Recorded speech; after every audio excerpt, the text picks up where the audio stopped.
स्वागत है आप सभी का एवन उत्तर प्रदेश में। मैं हूं आपके साथ ऋषभ पांडे। बुलेटिन की शुरुआत करेंगे इस वक्त की हेडलाइंस के साथ। प्रधानमंत्री नरेंद्र मोदी वाराणसी के दौरे पर अखिल भारतीय शिक्षा समागम का किया उद्घाटन। नमो घाट समेत 1800 करोड़ की कई परियोजनाओं की दी सौगात। मुख्यमंत्री योगी और केंद्रीय मंत्री धर्मेंद्र प्रधान रहे मौजूद।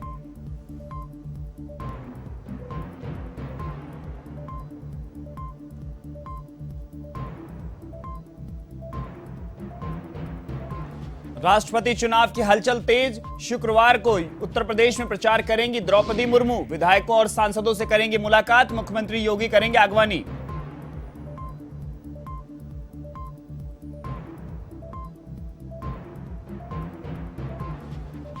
उत्तर प्रदेश के जालौन में रोडवेज बस ने मारी स्कूली बस को टक्कर। 1 दर्जन से अधिक घायल तो जालौन में अनियंत्रित होकर पलटी डबल डेकर, 7 घायल।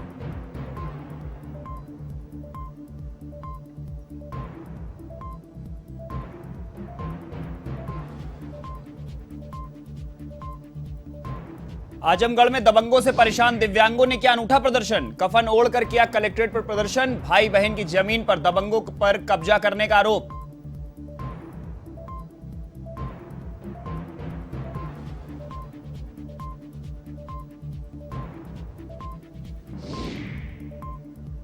उत्तर प्रदेश में अभी 2 दिन और उमस और गर्मी करेगी परेशान। 9-10 जुलाई को तेज बारिश के आसार। लीना तूफान के चलते बने उमस के हालात।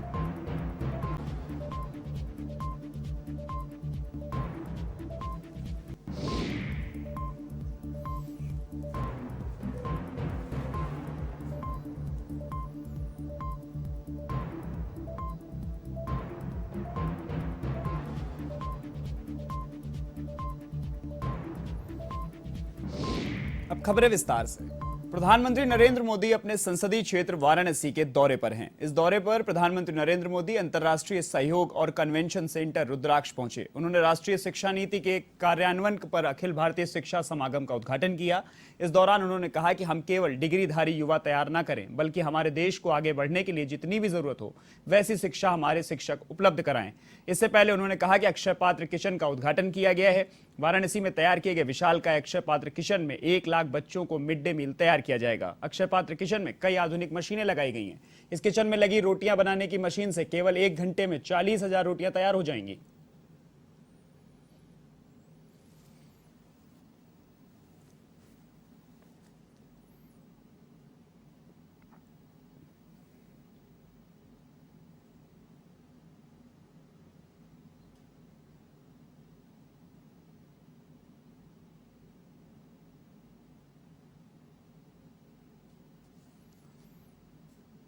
एनडीए की राष्ट्रपति पद की उम्मीदवार द्रौपदी मुर्मू देश के सबसे बड़े राज्य से चुनावी समर्थन हासिल करने के लिए 8 जुलाई को लखनऊ का दौरा करेंगी। द्रौपदी मुर्मू यहां भाजपा के विधायकों और सांसदों के साथ साथ सहयोगी दलों से भी मुलाकात करेंगी। इसके अलावा वह गैर भाजपा दलों से भी समर्थन मांगेंगी। उत्तर प्रदेश के मुख्यमंत्री योगी आदित्यनाथ उनकी अगवानी करेंगे। देश का सबसे बड़ा प्रांत होने के नाते उत्तर प्रदेश राष्ट्रपति चुनाव में अहम भूमिका निभाएगा। आपको बता दें कि झारखंड की पूर्व राज्यपाल और आदिवासी नेता द्रौपदी मुर्मू को एनडीए ने उम्मीदवार बनाया है, जबकि विपक्ष ने तृणमूल के पूर्व नेता और पूर्व केंद्रीय मंत्री यशवंत सिन्हा को उम्मीदवार बनाया है।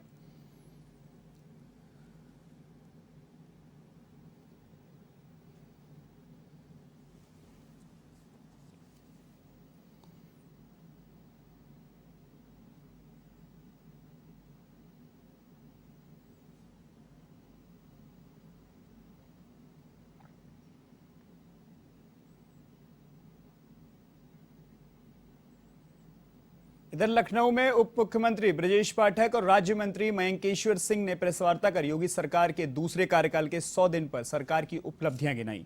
इस दौरान डिप्टी सीएम पाठक ने योगी सरकार के कार्यों को जनहितैषी बताया। साथ ही अब तक के कार्यकाल की जमकर तारीफ की।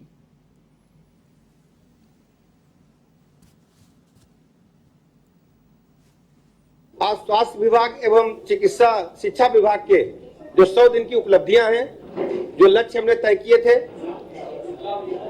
उनको लेकर के हम आपके बीच में आए हैं। 100 दिन के पहले जब हम लोगों ने लक्ष्य निर्धारित किए थे सरकार बनने के बाद, तो सबसे बड़ा लक्ष्य हमारे सामने था कि हमारे प्रदेश में जो संचारी रोग की बीमारियां हैं या विभिन्न जो डिजीज हैं, उनके लिए अच्छी प्रयोगशाला हमारे पास नहीं थी। उसके लिए भारत सरकार ने national centre for disease control की एक शाखा लखनऊ में खोले जाने का निर्णय लिया है। नेशनल सेंटर फॉर डिजीज की खास बात यह है कि वो सभी प्रदेशों में शाखाएं नहीं खोलते हैं। 5-6 राज्यों के बीच में एक शाखा होती, बहुत ही महत्वपूर्ण संस्था है जो डिजीज कंट्रोल के लिए एक प्रयोगशाला बनाते हैं। उन्होंने उत्तर प्रदेश की राजधानी लखनऊ को इसके लिए चुना है। हमें जो विभिन्न संचारी रोग है, विभिन्न डिजीज के जो रोग है, उनको रोकथाम करने में, उनको उपचार करने में बड़ी सहायता मिलेगी। इसके लिए लखनऊ में जमीन चिन्हित कर ली गई है और भारत सरकार के एनसीडीसी को जमीन स्थानांतरित करने की प्रक्रिया पूरी कर दी गई है, यानी एमओयू साइन करके जमीन हमने उनको स्थानांतरित कर दी है। और मुझे इस बात को बताने में प्रसन्नता है, शीघ्र ही प्रयोगशाला का निर्माण के लिए शिलान्यास होगा। जुलाई के अंतिम सप्ताह में प्रस्तावित किया गया है। जैसे ही तिथि निर्धारित हो जाएगी हम पुनः आपके बीच में आएंगे, लेकिन जुलाई के अंतिम सप्ताह में एनसीडीसी का सेंटर की जो प्रयोगशाला है वो जयती खेड़ा सरोजिनी नगर में बनना तय हो गया है। दूसरा सबसे बड़े महत्वपूर्ण सवाल, पूरे प्रदेश के राज्य कर्मचारी इस बात के लिए समय समय पर मांग करते थे कि कैशलेस चिकित्सा का सुविधा का लाभ उन्हें भी मिलना चाहिए। इसके लिए हमारे विभाग ने तय किया कि उनका हेल्थ कार्ड बनाया जाएगा, उसको आयुष्मान भारत योजना के सॉफ्टवेयर से संबंध हम लोग करेंगे और जिससे अब उनको नगद भुगतान की व्यवस्था समाप्त हो जाएगी, उनको कैशलेस इलाज मिल सकेगा। और ये स्वीकृत हो गया है और शीघ्र ही माननीय उत्तर प्रदेश के महोबा में सीएमओ डीके गर्ग ने जिला अस्पताल का औचक निरीक्षण किया। इस दौरान मुख्य चिकित्सा अधिकारी ने जिला अस्पताल में फैली तमाम अव्यवस्थाओं को लेकर नाराजगी जताते हुए जरूरी दिशा निर्देश जारी किए हैं। साथ ही मरीजों और तीमारदारों से सुविधाओं को लेकर जानकारी ली। उन्होंने कहा कि मुख्यमंत्री योगी आदित्यनाथ और स्वास्थ्य मंत्री की मंशा के अनुरूप मरीजों को बेहतर उपचार और सुविधा देना ही प्रथम उद्देश्य होना चाहिए। वहीं उन्होंने जिला अस्पताल में पाई कमियों को जल्द ही दुरुस्त करने के भी निर्देश दिए।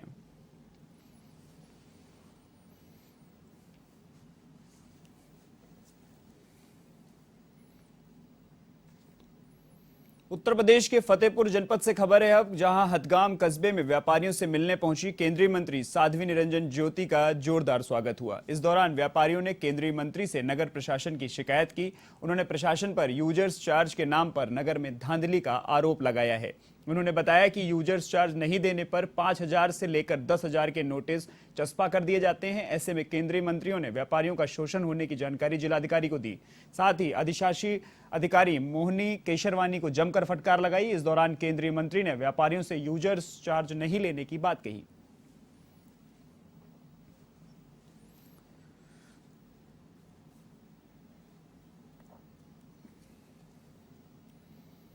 उत्तर प्रदेश के बस्ती में बाढ़ के हालातों से निपटने के लिए दुबौलिया कटारिया चांदपुर बांध पर मॉकड्रिल की गई। अपर जिलाधिकारी अभय कुमार मिश्र ने मॉकड्रिल की मॉनिटरिंग की। मॉकड्रिल में आपातकाल के दौरान किस तरह से निपटा जाए, इन तमाम मुद्दों पर जमीनी स्तर पर कार्य किया गया। इस मौके पर नोडल अधिकारी एडीएम अभय कुमार मिश्र, एफआर रंजीत रंजन, आपदा विशेषज्ञ समेत कई अधिकारी मौजूद रहे।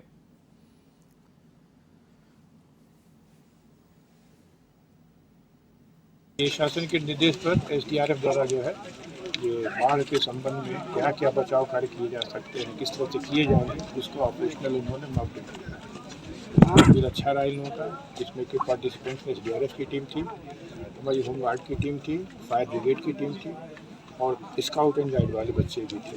इन्होंने सारे अपने जो है जो भी इनके कार्य है उनको बड़ी अच्छी तरह उन्होंने प्रदर्शित किया। अब खबर उत्तर प्रदेश के महाराजगंज से है, जहां जिले भर में अल्ट्रासाउंड सेंटरों पर छापेमार कार्रवाई को अंजाम दिया गया, जिसके चलते जिला प्रशासन और स्वास्थ्य विभाग की टीम अल्ट्रासाउंड सेंटरों पर पहुंची और संचालकों को दिशा निर्देश दिए। वहीं नौतनवा के लाइफ केयर और एसबी हॉस्पिटल के संचालकों को अल्ट्रासाउंड वार्ड में मानक के विपरीत संचालित मामले पर नोटिस भी जारी कर दिया गया है।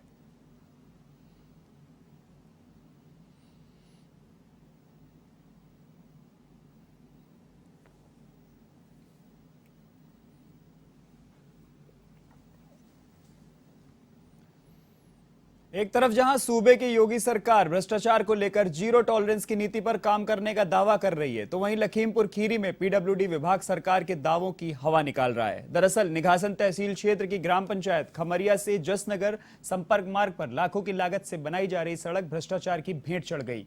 सड़क निर्माण में मोरंग पत्थर की जगह मिट्टी का इस्तेमाल किया गया है, जिसके चलते सड़क अभी भी से ही धंसने लग गई है। वहीं घटिया सामग्री इस्तेमाल होने से सड़क पर हादसों का खतरा मंडराने लगा है।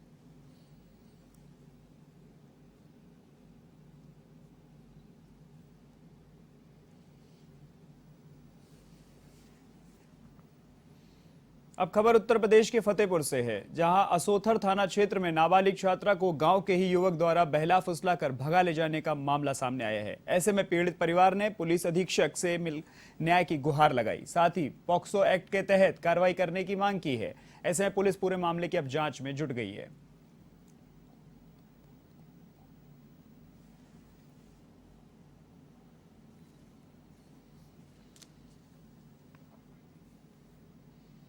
अब खबर उत्तर प्रदेश के आजमगढ़ से है, जहां दिव्यांगों ने प्रशासन और पुलिस से परेशान होकर कलेक्ट्रेट के सामने कफन ओढ़कर प्रदर्शन किया और राम नाम सत्य के नारे भी लगाए। दिव्यांगों ने बताया कि गांव में एक भाई बहन की जमीन पर कुछ दबंगों ने कब्जा कर लिया है और 5 सालों से यह भाई बहन जमीन को खाली कराने के लिए अधिकारियों के दरबार का चक्कर लगा रहे हैं, लेकिन कोई कार्रवाई नहीं की गई है। प्रदर्शनकारी दिव्यांगों का कहना है कि हम कफन ओढ़कर प्रशासन को बताना चाहते हैं कि इसी तरह प्रशासन भी मर चुका है।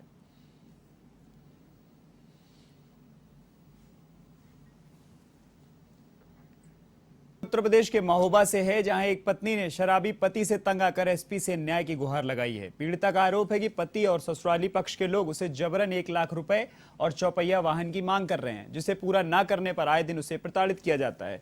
दहेज प्रताड़ना से जुड़ा यह प्रकरण कबरई थाना क्षेत्र के इंदिरा नगर मोहाल का है। वहीं दहेज की मांग पूरी न करने पर विवाहिता को अपने मायके में रहकर गुजर बसर करना पड़ रहा है, जिसके चलते अब उसे न्याय पाने के लिए एसपी महोबा से फरियाद लगानी पड़ रही है। टोला रावत से कवरई में रह रही हूँ। क्या परेशानी है आज पुलिस अधीक्षक? पति आए दिन दारू पी के मारपीट करता है, घर का राशन पानी बेचता है, दारू पी के बच्चों को ख्याल नहीं रखता, ये जुआ भी खेलता है। सास ससुर हैं तो सब गलत तरीके से गलत करते हैं हमारे साथ। इससे पहले कहीं शिकायत की? इससे पहले एप्लीकेशन लगाई हमने, कई बार पुलिस में फ़ोन किया, पर एक दिन मेरी बात छूट के आ जाता, फिर वही ड्रामा करने लगता है। यही चाहते कि ये हमसे अलग हो जाए, हमें इससे कोई इसके साथ रहने का कोई संबंध नहीं है। जो इंसान हमारी इज्जत ही ना करे उसके साथ रहना ही बेकार है। अब खबर उत्तर प्रदेश के जौनपुर से है, जहां दिल्ली से वाराणसी जा रही डबल डेकर बस मछली शहर कोतवाली क्षेत्र के परसुपुर गांव में अनियंत्रित होकर पलट गई। हादसे में बस सवार 7 लोग घायल हो गए। हादसे के बाद यात्रियों में चीख पुकार मच गई। इधर घटना की सूचना पाकर मौके पर पहुंची पुलिस ने यात्रियों को बाहर निकाला और घायलों को अस्पताल पहुंचाया गया, जहां 2 लोगों की हालत गंभीर बताई जा रही है।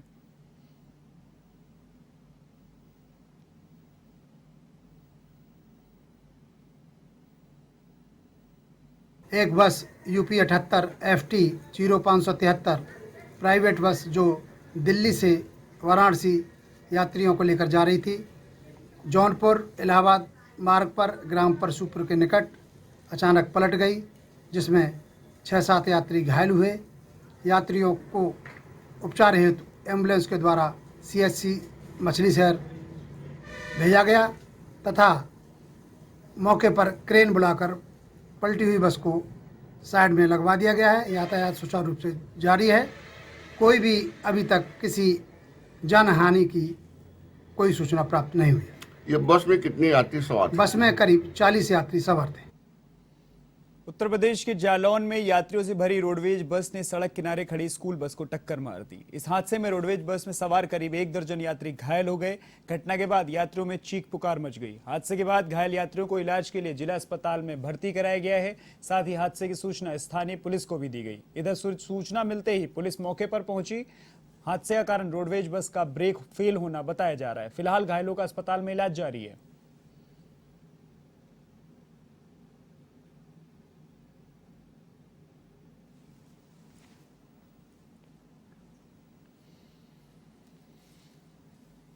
उत्तर प्रदेश के जौनपुर में अवैध कारोबार की सूचना पर प्रशासन की टीम ने एक होटल में दबिश दी। देह व्यापार की सूचना पर एसडीएम सदर हिमांशु नागपाल ने यहां छापा मारा। इस दौरान होटल संचालक के पास ना तो सराय का लाइसेंस मिला और फायर की एनओसी भी पाई गई।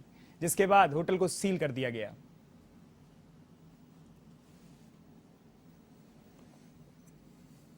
ये ऐसा कुछ कई समय से वहाँ के आसपास सदनपुर गांव में जो सिटी स्टेशन के सामने कुछ लोगों द्वारा कई समय से इसी सूचना दी जा रही थी, शिकायत की जा रही थी। कुछ अवैध गतिविधियाँ वहाँ पर बिना रजिस्ट्रेशन किए और कुछ वो किए होटल का संचालन किया जा रहा है और कुछ अवैध रूप से गतिविधियाँ वहाँ की जा रही हैं। तो इस संबंध में आज जाँच की गई और कुछ सूचना भी आई थी, परंतु जब वहाँ गए तो कुछ कोई गेस्ट मिले नहीं। बताया गया आस पड़ोसियों द्वारा कि वहाँ से तत्काल रूप से भाग गए थे वो लोग।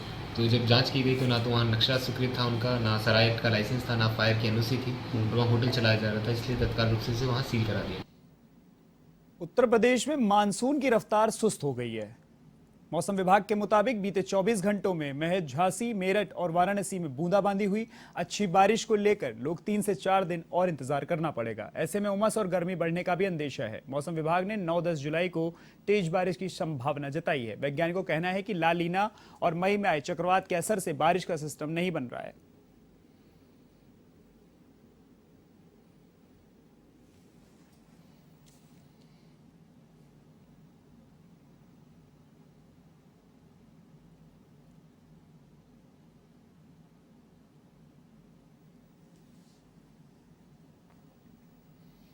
खबर उत्तर प्रदेश के गोरखपुर जिले से है, जहां शत्रुघ्नपुर में एक व्यक्ति द्वारा फर्जी तरीके से जमीन हड़पने का मामला सामने आया है। दरअसल राधेश्याम यादव नाम के व्यक्ति ने पड़ोसी फूलचंद को शराब पिलाकर नशे की हालत में पूरी जमीन की फर्जी तरीके से अपने नाम रजिस्ट्री करवा ली। जब इसकी शिकायत राधेश्याम के घर वालों से की गई तो राधेश्याम ने पीड़ित परिवार को जान से मारने की धमकी दी, जिसको लेकर पीड़ित परिवार ने हड़पी हुई जमीन वापस लेने और भू माफिया के खिलाफ कार्रवाई करने की मांग को लेकर अधिकारियों के जरिए प्रधानमंत्री से गुहार लगाई है।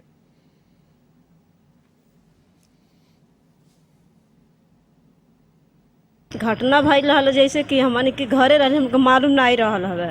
आई बगल में के यादो हमें पिया खिया के हमारे ससुर से खेत लिखवा लेना, हमन के पता नहीं रहल। हमन जब पूछे गई अपन मांगे गई तो हमन के मारे के धीरे दुआरे पर से भगा दिहन आ कहत नहीं आई बार तो काट के फेंक देवे, तू जाना तोर काम जाना। हमारे दरवाजे पाँच के बाद से तुहन मैया भर मत यहाँ जुकन, तो हम डर के मारे भाग गई हैं। हम मोदी जी से ये तना सहयोग चाहते कि हमारा हक दिवा दें।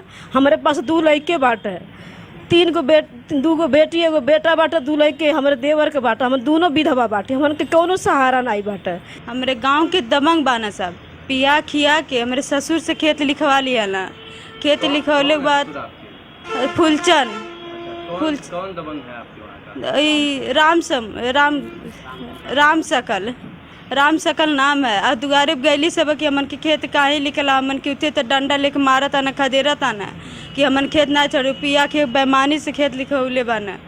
मोदी जी कुछ सहारा करी, हमन के बुद्धि करी। गार्जियन नहीं है हमारे, कोई गार्जियन नहीं। मेरे पति भी मर चुके हैं, मेरे जेठान के भी पति मर चुके हैं। हमें सहारा चाहिए और कुछ नहीं चाहिए, हमें हमारा खेत चाहिए। क्या नाम है आपका? नंदिनी। इस बुलेटिन में फिलहाल के लिए इतना ही। देश और दुनिया की तमाम खबरों के लिए देखते रहिए वन टीवी।